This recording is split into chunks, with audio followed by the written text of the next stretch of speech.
আসসালামাইকুম দর্শক, সবাই কেমন আছেন? আশা করি সকলেই ভালো আছেন।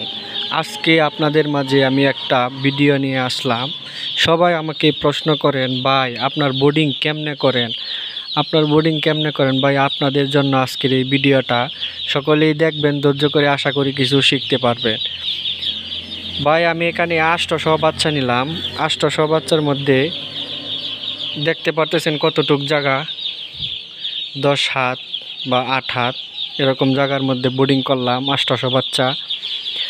তার ভিতরে আমি 4টা কোডা বানাইলাম, একটা কোডায় 200 করে বাচ্চা দিলাম।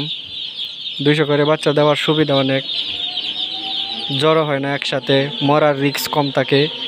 এই জন্য আমি এভাবে বোর্ডিংটা করি। আশা করি সকলেই আমাকে কমেন্টে জানাবেন আমার বোর্ডিংটা কেমন হয়েছে।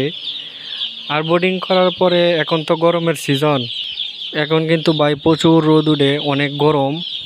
মাত্রই কুরবানি ঈদ শেষ হলো, 5-6 দিন হলো।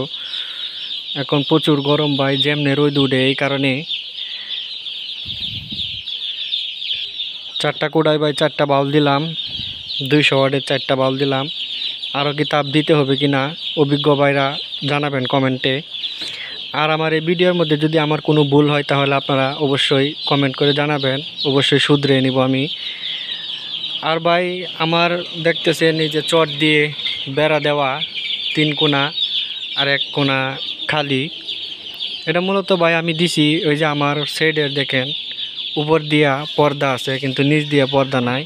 বাহিরে অনেক রোদ, তল দিয়া বাতাস আসার কারণে আমি এভাবে চট দিয়া বেড়া দিয়ে দিছি।